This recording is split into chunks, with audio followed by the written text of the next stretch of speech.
On t'a menti toute ta vie sur ce qu'un homme pense après l'intimité. Ce que tu vas découvrir maintenant n'est pas doux, c'est brut, précis et capable de transformer ta vie amoureuse si tu l'intègres. Reste avec moi, parce que ce n'est pas seulement pour comprendre ce qu'il ressent, c'est pour que tu deviennes la femme qui, après un moment d'intimité, devient son refuge, son mystère, sa connexion la plus profonde. Il y a un moment précis que presque toutes les femmes connaissent. Quelques secondes après l'orgasme, tu es collé à lui, son souffle contre ton cou, son regard encore chaud. Et puis soudain, il se détourne. Il fixe le plafond, il se rend silencieux. Parfois, il s'endort. Et à cet instant, un couteau glisse dans ta poitrine. Est-ce que tout ça n'était que pour lui ? Suis-je seulement un moyen pour qu'il se soulage ? Comprendre ce silence masculin ne suffit pas à apaiser la blessure.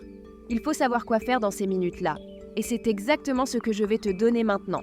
La carte de ce que vit un homme après l'intimité, pourquoi il se referme et comment toi, par ta vibration, ton calme et un rituel simple, tu peux transformer ce vide en ce que j'appelle un lien indélébile. Première vérité, le vide n'est pas un rejet.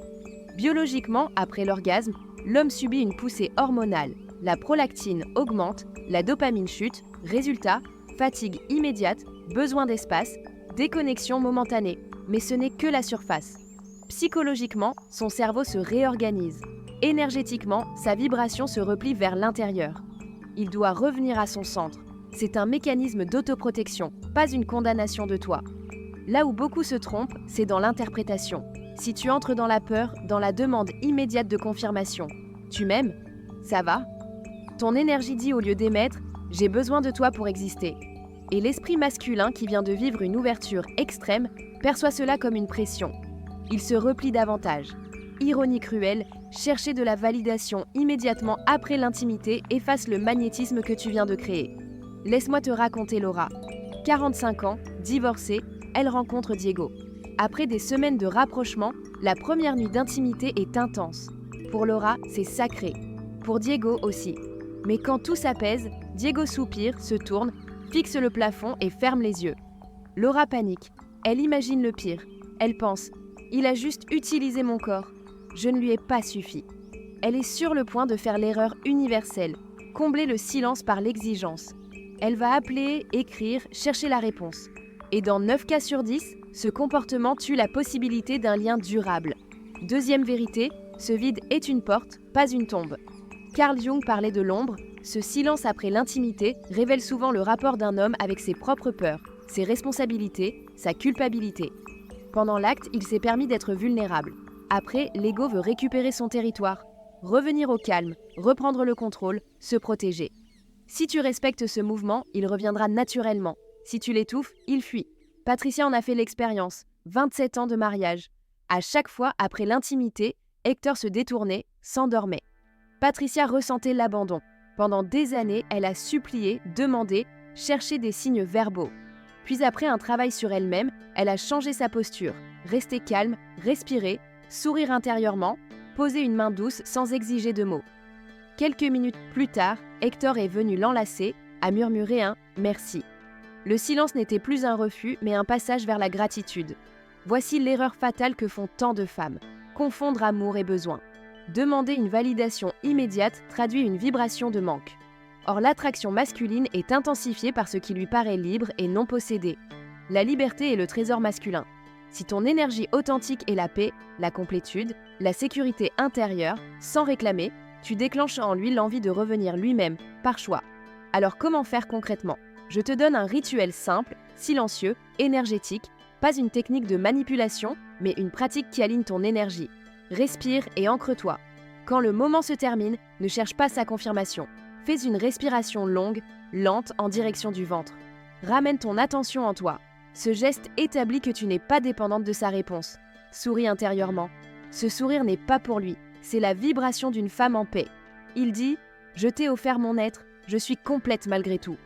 Les hommes reçoivent inconsciemment cette vibration comme un mystère chaleureux. Affirme intérieurement. Sans prononcer, répète « Je suis suffisante ». Je donne parce que je choisis. Cette phrase transforme ta posture d'attente en posture souveraine. Pose un toucher doux, sans exigence. Si tu veux le toucher, fais-le avec la main sur le torse, le bras, juste quelques secondes, puis retire-toi. Le toucher est offert, pas une saisie. Retire-toi en grâce. Si tu pars, fais-le avec élégance. Si tu restes, reste sereine. Ne cherche pas sa réaction, ne te vends pas. Ton retrait sans plainte envoie un signal fort.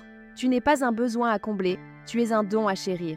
Maintenant, une précision importante, tout cela doit venir d'une sincérité profonde.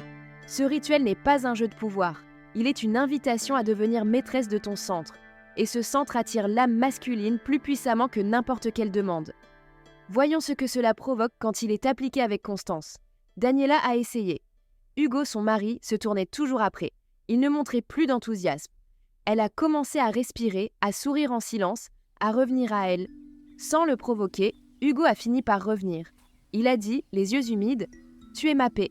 Ce n'était pas une phrase fabriquée. C'était la conséquence directe d'un basculement énergétique. Allons plus loin. Que se passe-t-il quand l'intimité devient transcendance ? Pour la plupart, l'intimité reste un acte physique. Pour la femme consciente, c'est un acte spirituel. Cela veut dire vivre l'acte sans attente, donner sans exiger, être pleinement présente. La femme qui transforme le corps en portail de présence ne cherche pas à obtenir de l'amour, elle offre une rencontre qui touche l'âme. Un homme qui a vécu cela ne l'oublie plus. Juliana l'a compris. Après des années de routine, elle a choisi de placer sa conscience dans l'instant. Plus de pensée, pas d'attente. Pendant qu'il l'embrassait, elle restait ancrée. Après, elle posa la main, sourit, embrassa son silence par la paix. Il ouvrit les yeux, la regardait différemment, comme s'il l'avait reconnue enfin, et dit « Je t'aime comme jamais ». Avant que tu ne penses que ce n'est que spirituel, laisse-moi être clair, c'est profondément pratique. L'effet est mesurable dans la durée d'engagement, dans la tendresse, dans la manière dont il te cherche en dehors du lit. Maintenant, un mot rapide sur l'équilibre, il ne s'agit pas de te nier. Tu as le droit de ressentir, de demander du réconfort. Mais l'art est de choisir comment tu exprimes ce besoin, depuis le calme et non depuis la panique. Quand tu demandes depuis la souveraineté, tu es écouté. Quand tu demandes depuis la blessure, tu provoques la fuite. À mi-parcours, une note importante. Si tu veux aller plus loin et apprendre des protocoles énergétiques, psychologiques et communicatifs qui changent radicalement tes relations, j'ai créé un parcours complet, un manuel et des exercices pratiques pour intégrer ces rituels au quotidien. Tu trouveras le lien dans la description. Pas une promesse magique, mais des outils concrets pour incarner ta puissance féminine. Pour conclure, ce que pense un homme après l'intimité est d'abord une réponse à son monde intérieur. Hormones, ombre, responsabilité. Mais ce qui détermine si ce moment devient un lien ou un vide, c'est ce que tu fais de ces secondes. Chercher la validation aiguise la fuite. Offrir la paix et garder ton centre crée l'attachement le plus profond. À partir d'aujourd'hui, change ta posture. Respire, souris intérieurement, affirme ta suffisance, touche sans exiger et laisse le silence faire son travail. Transforme l'acte en offrande et l'homme que tu désires cessera de te fuir pour revenir. Par choix, par besoin intérieur, par amour profond. Si ce message t'a touché, laisse un like, abonne-toi pour plus de clés comme celle-ci. Merci d'être là, merci pour ta confiance. Prends une profonde inspiration maintenant. Ancre tout ça dans ton corps. Et rappelle-toi, être femme consciente, c'est être le temple où l'autre aime revenir.